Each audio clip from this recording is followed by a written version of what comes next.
Hello student, welcome to my YouTube channel. I am Anusha Singh. So today we will continue exercise 5.2 from question 11.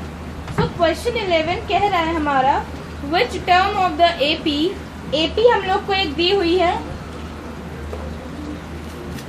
3, 15, 27, 39 and so on. ये हम लोग को एक AP दी हुई है जिसमें से कहा गया है which term of the AP will be 132 more than its 54th term. कहा गया है कौन सा AP का ऐसा कौन सा टर्म है जो कि हमारा 132 मोर देन इट्स 54 टर्म, मतलब कि मोर देन मतलब प्लस A54 के इक्वल होगा. इस हमारा कौन सा टर्म AP का, इस AP का इसके इक्वल होगा. तो चलिए पहले इस AP से हम लोग A और D की वैल्यू निकाल लेते हैं. तो A और D की वैल्यू यहाँ से क्या करी गई है, देखिए A की हमारी वैल्यू है 3 और D की वैल्यू क्या होती है 15 माइनस 3 यानी कि 12. तो D हमारा क्या हो गया 12. D 12 हमारा आ गया है. तो अब हम लोग उस क्वेश्चन में पुट करेंगे. कहा गया है 132 more than it's 54th term और ये हमारा एज अ AN दिया हुआ है, ये वाला AN. ठीक, अभी का AN का फॉर्मूला क्या होता है A plus n minus 1D. तो A को A ही लिखेंगे n माइनस 1D.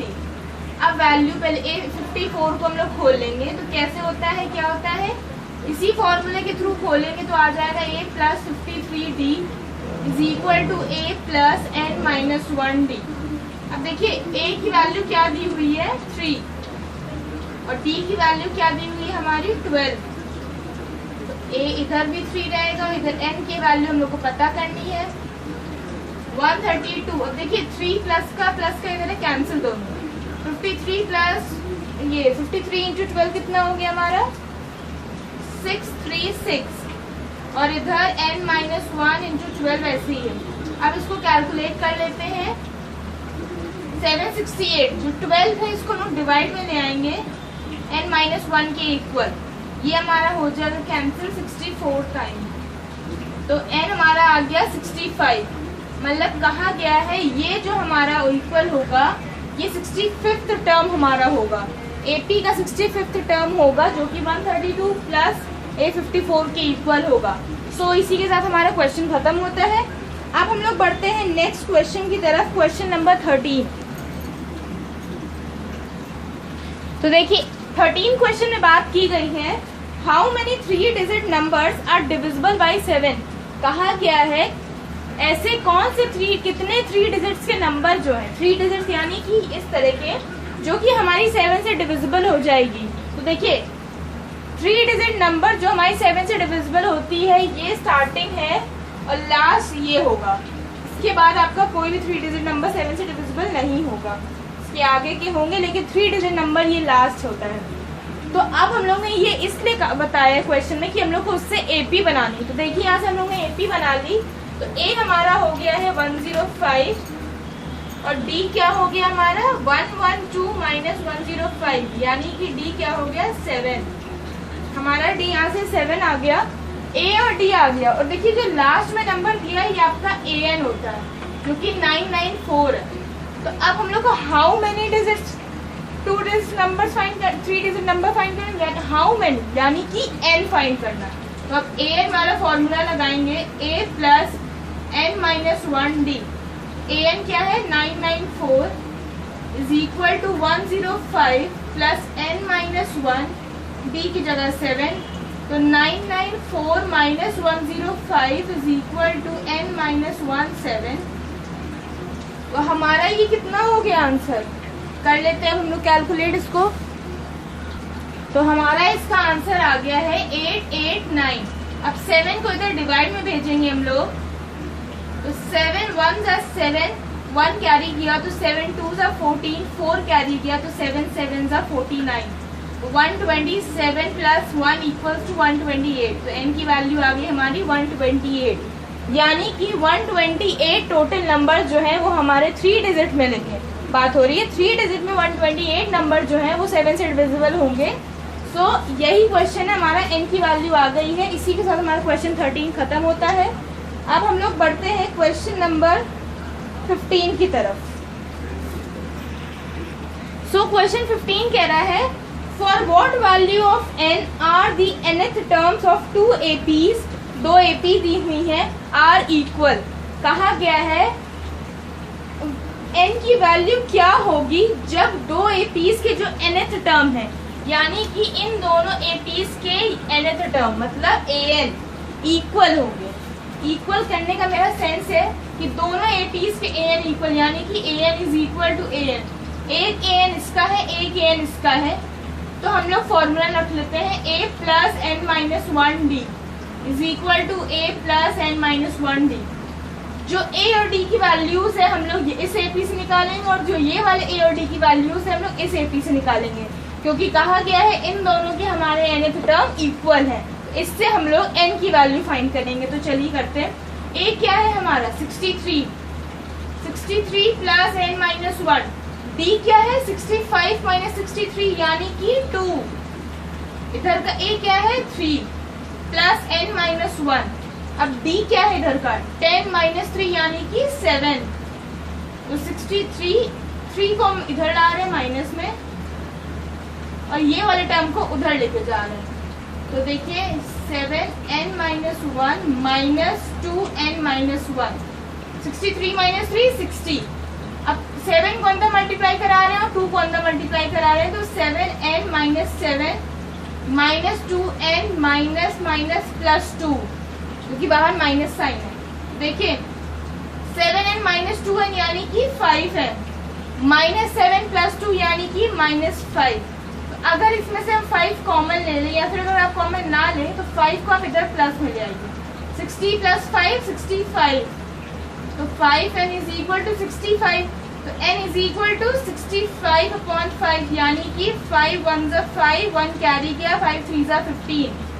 आपकी n की वैल्यू 13 आ गई है जब दोनों nth टर्म हमारे इक्वल हैं। तो ये क्वेश्चन है, इसमें हम लोग को n फाइंड करना था, तो हमारा आ गया है। अब हम लोग बढ़ते हैं क्वेश्चन नंबर 18 की तरफ। देखिए इस क्वेश्चन में क्या कह रहा है कि हम लोग को sum of the 4th and 8th terms of an AP is 24। कहा गया है हम लोग को 4th टर्म और 8th टर्म का सम दिया है 24, और 6th टर्म और 10th टर्म का सम दिया है 44। तो हम लोग को इसमें कहा गया है हम लोग को फर्स्ट के 3 टर्म्स निकालने हैं, यानी कि A1 A2 A3 निकालना है हम लोग को। तो हम लोग क्या करेंगे, पहले इन दोनों इक्वेशंस को सॉल्व करेंगे।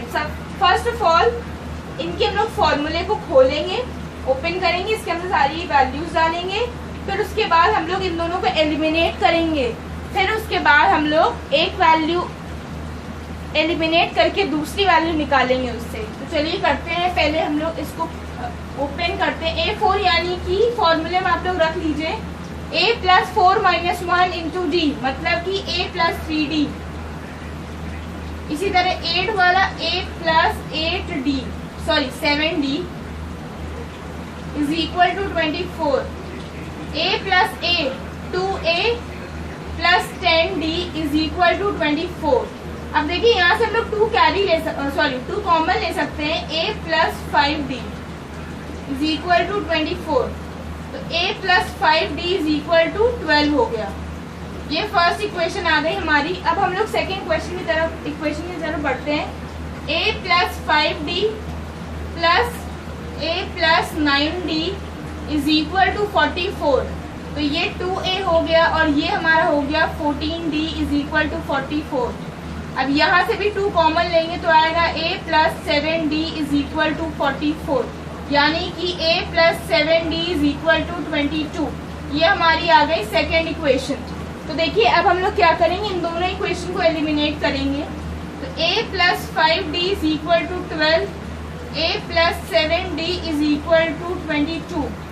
माइनस का साइन, ये cancel, 5d minus 7d minus 2d, और ये हो गया माइनस 10।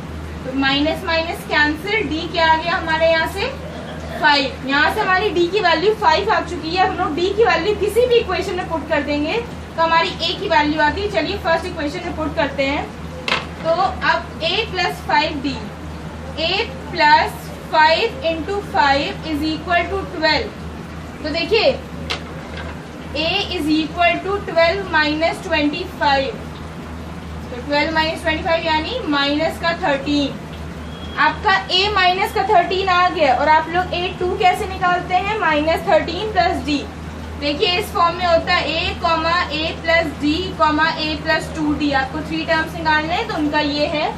a आपका -13 आ चुका है, a + d यानी कि -13 + 5, इसी तरह -13 + 2 × 5, तो आपका क्या आएगा? -13 + 5 यानी -8, इधर 2 × 5 = 10, -3। तो ये हमारे 3 टर्म्स आ गए आगे के, 13 - 8 - 3, ये हमारा आगे के आ गए हैं टर्म्स। और इसी के साथ हमारा क्वेश्चन नंबर 18 खत्म होता है। तो अब मैं आपको लास्ट क्वेश्चन बताऊंगी, क्वेश्चन 19 उसकी तरह same as it is question 20 है। इसके बाद हमारी एक्सरसाइज खत्म हो जाएगी। तो चलिए बढ़ते हैं क्वेश्चन 19 की तरफ। देखिए इस क्वेश्चन में क्या कहा जा रहा है? Subbarao started work in 1995 at an annual salary of ₹5,000। कहा गया सुब्बाराव ने अपना वर्क स्टार्ट किया था 1995 में और उसको एनुअल सैलरी यानी कि पूरे साल की सैलरी कम से कम उसकी 5,000 थी रुपीज, और वो उसमें इंक्रीमेंट यानी कि उसको रिसीव हर महीने उसकी इंक्रीमेंट होती थी 200 बढ़ के देती थी। मतलब कि अगर उसको इस महीने इस साल अगर उसको 5,000 मिले हैं तो उसे अगले साल 5,200 मिलेंगे, 200 प्लस होके, और उसके अगले महीने 5,400 यानी कि 200 प्लस इंक्रीमेंट होता था। तो देखिए मैंने इसी तरह किया है, 200 इधर बढ़ी, इधर 200 बढ़ी, इधर इसी तरह उसके कौन से साल में उसके पैसे 7,000 होंगे, कौन से साल में उसके पैसे 7,000 पे होंगे। तो कौन से साल में, इन विच ईयर, यानी कि हम लोग को n फाइंड करना है, n की वैल्यू फाइंड करनी है हम लोग को n फाइंड करना है। सब कुछ दिया है तो करते हैं। चलिए an = a + n - 1d वाले फॉर्मूले से, जिसमें से an हम लोग को ये दिया हुआ है 7,000, a हम लोग को 5,000 दिया है और n फाइंड करना है हम लोग को, और d क्या दिया है हमारा 5,200 - 5,000 200। तो देखिए 7,000 - 5,000, 7,000 - 5,000 = n - 1 200। तो यहाँ क्या हो गया 2,000। अब 200 इधर डिवाइड में आ जाएगा हमारा n - 1, तो 0 0 कैंसिल, 0 0 कैंसिल, तो 2 10 = 20, n हमारा क्या आ गया 11, यानी कि 11वें साल हमारा उसकी इनकम क्या पहुंच जाती है 7,000 पे। तो इसी के साथ हमारा क्वेश्चन खत्म होता है। अब हम लोग, हमारी एक्सरसाइज भी खत्म हो चुकी है। अब नेक्स्ट वीडियो में मैं आपको बताऊंगी कि एपी का सम कैसे करते हैं। सो मेरे साथ अगर आपको जुड़े रहना है तो प्लीज़ मेरे चैनल को सबसे पहले सब्सक्राइब करिए। अगर आपको कोई भी प्रॉब्लम है, किसी भी क्वेश्चन है, तो प्लीज़ मुझे कमेंट में ज़रूर बताइएगा। Thank you guys, thank you so much.